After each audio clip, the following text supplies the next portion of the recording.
మీరు ఎక్కేసుకోవడం ఏంటండి? మీరు ఎంత స్టడీగా ఉంటారు? అసలు ఏం జరిగిందండి? ఆ రోజు ఫుల్ అయిపోయినప్పటి నుంచి కొద్దిగా అనీజీగానే ఉంది. దానితోటి కొత్త బ్రాండ్ ఒకటి, కడుపులో ఏదో మంటగా ఉంటే బ్రాండ్ మారింది కదా అనుకున్నాను. అప్పటికి ఏది సోడా ఏదో కలిపాను. పెగ్గెత్తుతుంటే తలంతా పట్టినట్టు అయింది.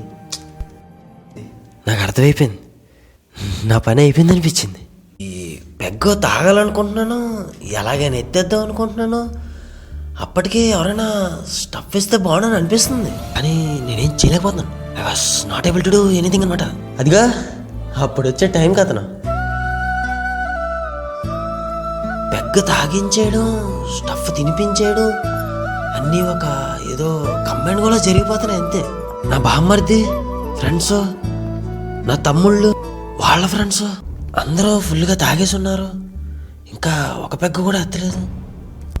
అదే ఆడుతుంది మైండ్లో. తాగినప్పుడే మందు కిక్కు తెలుస్తుంది, దిగినప్పుడే హ్యాంగ్ ఓవర్ అంటే నిజమే. నా కోసమే కాదు, మా వాళ్ళందరి కోసం వచ్చాడు అతను. Thank you. ఏం చెప్పగలను ఇంతకన్నా? మా బావంటే పాటికి ఫుల్ బాటిల్ కొని ఇచ్చేసేవాడు నీకు. మరి మీ వాళ్ళు ఉంటే ఏం చేసేవారు సార్? మా వాళ్ళు ఎవరికి మందు అలవాటు లేదు సార్, ఎప్పుడో మానేశారు.